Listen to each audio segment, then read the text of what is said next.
Good afternoon, dental internet world. My name is Dr. Vishal Sharma, and I'm here alongside my friend and colleague, Dr. Mike Parchewski.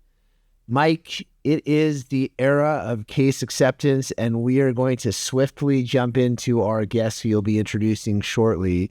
And that is really apropos because I was in Toronto last week, and Taylor Swift's Eras Tour is all over the place. Hotels were expensive. Ubers were challenging to get. Mike, are you a Swiftie? You know what? I would have to put me in the category of not so Swift. Yeah, but I'm not opening you a door there to make a comment. I was gonna say, are we talking about your wit or are we talking about your musical pop culture taste? But you opened the door, and now it's time to open the door and introduce our guest. We've got a great topic of conversation for today, Mike. I'm going to pass it over to you. Great, thanks, Vish. And special welcome to all the Swifties out there, especially Wally.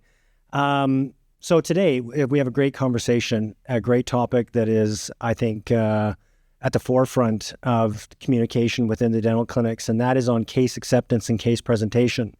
Today with us, joining the DWD podcast, is Andrew Gibson.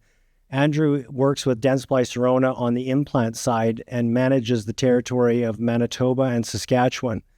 Through some work that he's done in research and presentations all across North America on case acceptance and case presentation, not just for implant dentistry, but for all dentistry, Andrew has really become a keynote speaker and guest speaker in lots of different venues talking about this subject. And I was able to, while I was in Saskatoon last weekend, watch his presentation to a dental organization. And I was very impressed, and I thought, man, we should have him on the podcast because he really has it dialed in on how to get better case acceptance and better case presentation in your office. So, Vish, why don't you take it away and let's get this rolling. Yeah, Andrew, welcome. Mike spoke really highly of your presentation, and a really quick online search will generate a lot of discussions, study clubs, and other organizations that you've presented to. And I guess my first question is, why are you finding it important to talk to clinics about case presentation and case acceptance, given sort of your work in the field and the significant interaction that you would have with dentists and dental clinics? Oh, thanks very much for inviting me to participate tonight. And I thought the first question would be, am I a Swiftie? Unfortunately, I'm not, but I like the Kansas City Chiefs, if that counts. Does that give me any credibility there? I'm a Denver Broncos fan, so this is the shortest podcast we've ever had. Yeah, let's cut it here. Yeah. Sorry. I'm also a Winnipeg Jets fan. I don't know if that excludes me from further discussion in that area as well. I'm not sure. No, thanks again for having me. So, why case acceptance? Well, if you, depending on the statistics that you look, and there's quite a bit out there, in a general clinic, statistically, case acceptance for dentistry in general is actually lower than what you would expect. So in your general clinic, it's around 61%, but that's for existing patients accepting general dentistry. But that percentage plummets to about half, about 35% for new patients.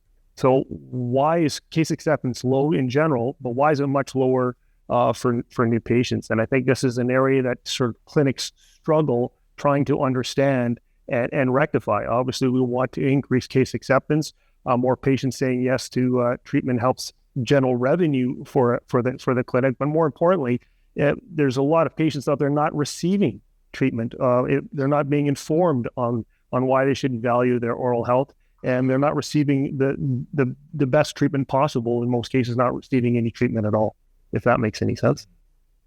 Now, Andrew, when it comes to this topic, and do you feel that it's mostly fear-based, or what are some of the things that you feel are critical? I know you're talking about general dentistry plus implants, so maybe let's dive into implant dentistry first. Like, what are some of the key things that are preventing patients from going ahead with treatment?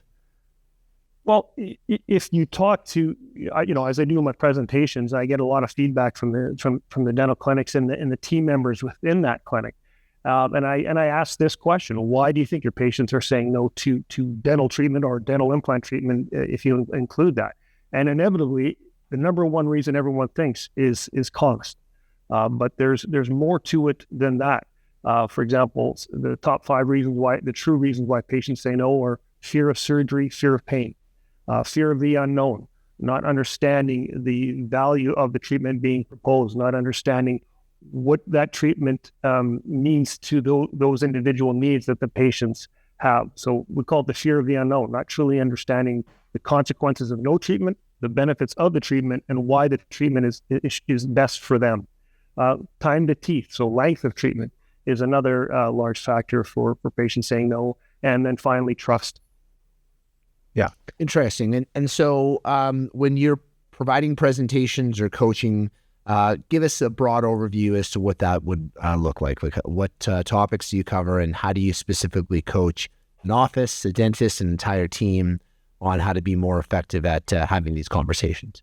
Yeah, you bet. So I break my training down into 4 different modules. The first module is training or equipping the dental team, and case acceptance is a culture. So the entire team needs to be on board with case acceptance. It's providing team members with interpersonal communication skills, which we're not really trained in. This is an area that our interpersonal skills are something that we were socialized with. So our parents or whoever brought us up, these are the skills that we learn from them. We're not formally trained on it. Some of us are better at it than others. But the great thing about interpersonal skill development is you can be trained on it. And like any skill, you can practice it. You can put your 10,000 hours in, and you can be accomplished at it. So that's the good thing. So how I provide this training is I break it down into, okay, what do you need to know going into the patient conversation? What are the fundamental factors that you need to know, to be trained on? And one of the key ones is relationship building. If you look at why patients say no to treatment, it comes down to trust. So as the level of sophistication and cost for a given treatment plan are presented, you require a level of trust to overcome that risk factor that patients feel. So high cost, high sophistication, high risk in the patient's mind. How do you overcome that risk? It's trust. So training dental team members on how do you build trust? And there's an actual formula for trust. Trust is a factor of credibility and empathy over level of risk. So we want team members to know, hey, when I'm going into the interaction with the patient, patients unknowingly are judging us on 2 factors, credibility and empathy. Credibility meaning, do they believe that you as a dental team, not just a clinician, can provide a successful conclusion to the treatment plan being offered? And then secondly, do you actually care about me, the patient? Is the treatment plan that you're presenting to me in my best interest? So do you have my best interest at heart? And do you care about me? So dental clinics, for the most part, they know what they're doing. They have a high level of clinical skill. They have a high level of education, and they truly empathize and believe that they're there to help the patient. However, they're not communicating that effective.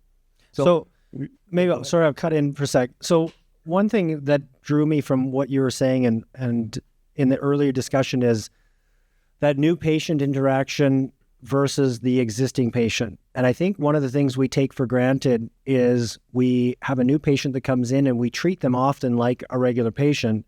We feel like, okay, if we talk to them about what they need and we can go in on a quick visit and just take them through in the hygiene chair and tell them, hey, nice to meet you. By the way, you've got cavities here, you've got this here, you got this here. And I think what happens is that the trust isn't being built there. And we end up with those patients getting a second opinion, going, I didn't hear about this from my other dentist. And I see that happening typically with the new patients because the trust hasn't been built.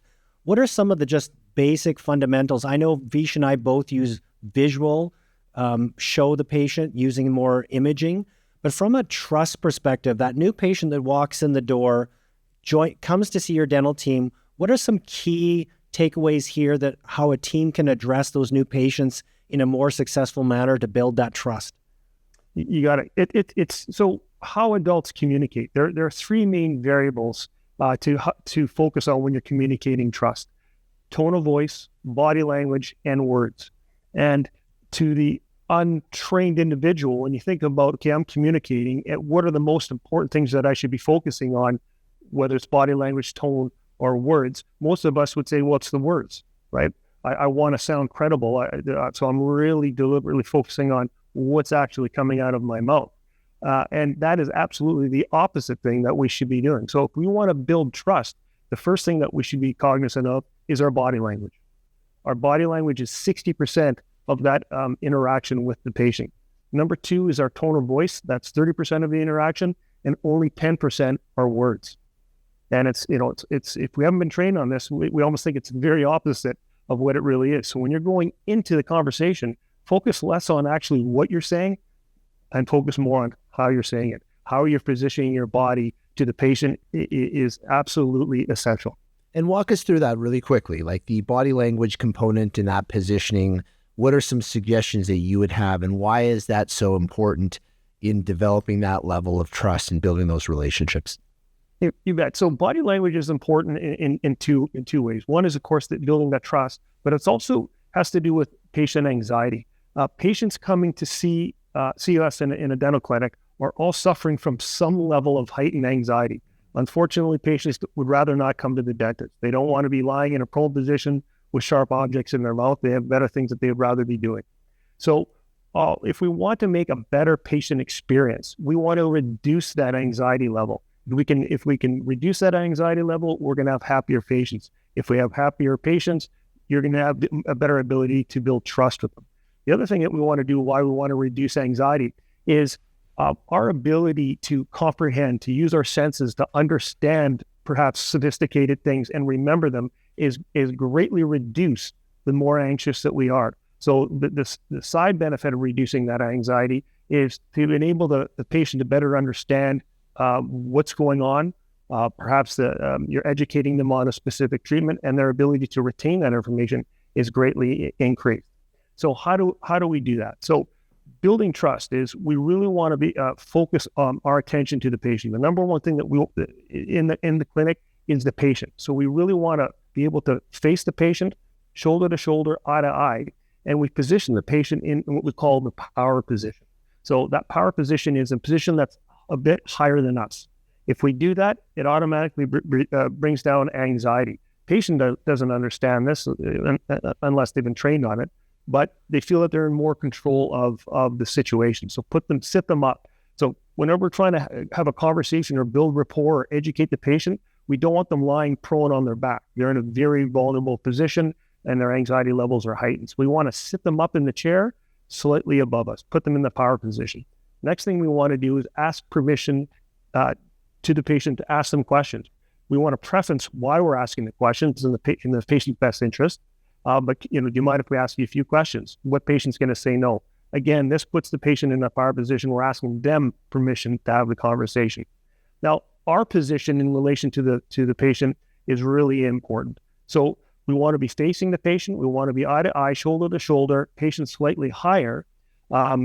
But we want to be in what's called an open stance. And I know some of the individuals listening today can't see what I'm saying, but we always want to have our palms up, palms open, never cross our arms, never cross our legs. So whether we're in a seated position or a standing position, we want to be in what's called an open position. This communicates trust. We want to avoid turning our backs on the patient or turning to the side when we're having a conversation with the patient. Now, if we're talking with the patient in the room and we have to turn our back or we have to turn to our side to do something, we want to get permission to do so. And if we can do that, it turns that switch off in the subconscious brain thinking, well, they're not looking at me, they're not facing me, so they must not be paying attention. So if we say, hey, do you mind if I do whatever I'm doing and continue our conversation? The patient can say, yes, no problem. But go ahead and do that. So if your body language signaling, hey, I'm not paying attention to you because I'm not facing you, if you ask permission to do that, it turns that switch off in the subconscious. Does that make sense? Totally. And I'm just, one example that I wanted to draw attention to is like Mike sometimes will stretch his hamstrings in the middle of a conversation with patients because he runs long distances. And I've told him that that's not number one complimentary for him or trust building. So I'm happy to hear that you, especially in the figs. Well, if you get permission to do what you're doing and demonstrate that you're stretching your hammies in the best interest of the patient, then not so bad, actually. Yeah. And I think, Andrew, it's interesting because when I think about how you're messaging this, to me, it sounds like you just have to slow down a little bit and give the patient some time and have that communication. Whereas with dentists, we're always about trying to talk and do all the talking. And I think we have to, as dentists, be able to listen better. And I know I get that from many people that tell me, especially my kids, that I need to listen better. I'm not always right. And I think by asking the patient, hey, I'm going to go take a look at your x-ray behind you here. Is that okay? It does continuously give the patient that feedback, the power, the comfort that you care about what they think, you care about their feelings, and there is a subconscious part to that. And it still comes back to that whole idea with a new patient, trying to make them feel comfortable is by giving them that ability. And, we were at Dentsply Sirona World, and one of the comments Samir Puri made up on the main stage was, don't ask questions to a patient directly that you require them to say yes to. Ask them questions that you want them to say no to, because no is a power term. So rather than saying, hey, Jim, we want to do a crown on your tooth, it's going to be $1,600. Do you want to do that? Instead say, hey, Jim, what do you think about, or hey, Jim, are you against us looking at some options to fix your cracked tooth? And he would say no. And he has the power, right? And it's really interesting. And I've always heard that. I know Vish is one of the better case presenters that I've ever seen. I still have to kind of have coaching and have this type of stuff to jig my brain to be like, okay, focus, slow down, show patience, listen. But that was a powerful thing because I'm like, oh yeah, that's such a great tool, is ask questions. The patients have the power. And I think this falls in line very, very well with that. Now, with your existing patients, Andrew, what do you see as the key to continue to build that relationship? Because now they're going to be interacting with our team. What are some of the things we can do in the office for culture to keep the team together and to keep that energy and that trust and loyalty built up with our existing patients?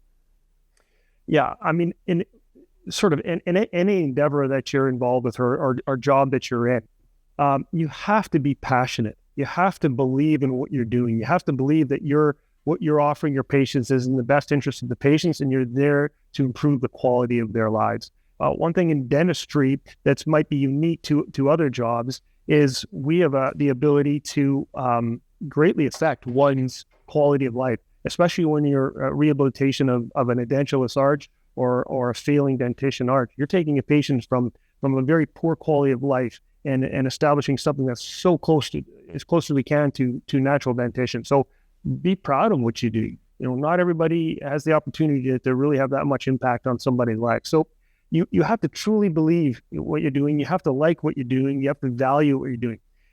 Because you can be saying all the right things, but as we know, it's our body language, it's our tone of voice. If we're having a bad day or we truly don't believe in what we're doing, we're going to communicate that in our body language and our tone, and that's what the patient subconsciously is going to pick up on. Yeah, I agree with that. Now, more specifically on implant dentistry, because implant dentistry can be a more scary and more anxiety with that, and a longer timeline to completion. And one of the things from your presentation in Saskatoon that I took a bit to heart was the time to teeth. And, I know Vish and both of us place a lot of implants and we do teach implant residencies.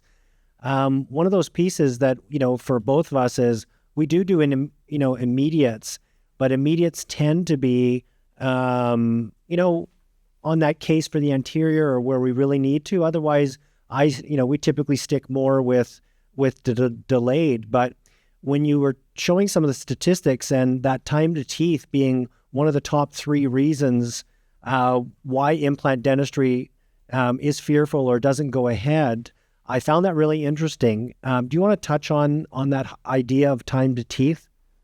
Yeah, you bet. So, yes, building a foundation, a culture for case acceptance and patient satisfaction. We do have to get trained on interpersonal skill sets and communication. But the other side to that is we also want to be trained clinically to provide progressive treatments. Well, and what does progressive treatments mean? It means providing patients what they want in the manner that what they need in the manner that they want. And what patients want is a reduced treatment time. And more specifically, they want to reduce the amount of pain appointments.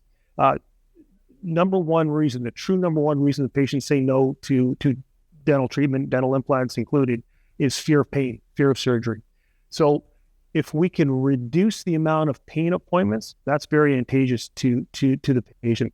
And as we all know, but patients don't know this, the actual pain that they experience during a given procedure is much less than they actually think it is. But they've done studies on this. What's even more impactful is the psychology going into that pain appointment. That week leading up to that pain appointment, the patient's anxiety levels increase. So if we can say, okay, we can provide multiple pain appointments in one appointment, that's very advantageous to the patient. They gravitate to that type of treatment. But in order to do that, now we have to look at our knowledge and our skill set. This requires additional training in more progressive treatments like immediate placement, immediate load, the all-on-X concept, graftless solutions, etc. It's an interesting concept on that and provide that type of treatment. Patients gravitate to it. Such an interesting concept, that fear of pain being the number one reason why they say no to procedures. And, one thing I've always felt, and we talk about this in our presentations, is as a dentist, you do get desensitized to the things you do on a consistent basis, and you lose the perspective of what your patients are experiencing. So such a great exercise to sometimes just hop in the chair and experience exactly what your patients are. And then I learned a lot about, I thought time to teeth was when Mike's hygienist messages him and says, I'm ready for a recall. And it's the time that it takes him to get off Instagram and SportsCenter and actually go and do a recall and touch a tooth. So I didn't realize that was the actual time to teeth. So you learn something every day. Yeah, it's good. And I would say it's more the Instagram than the Sportsnet typically. Time away from Instagram. Yeah. We got to get me off that. So Andrew, if someone's looking to leverage your obviously very sophisticated understanding of this topic, how can they get in touch with you? Are you able to do some of this training virtually? And how do we go about looking at your services? Yeah, absolutely. My services are available virtually, but I will say it's much more impactful being in a room and with the entire team. So it's not only we talk about the concept, but there's a lot of exercises that are involved. So it's highly engaging, and you want the entire team there: front office, hygienists, assistants, and dentists themselves. So I can come to you, if you will, and provide this training as well. And what's the best way to get in touch with you in terms of website, LinkedIn, communication modalities? What would be the best way?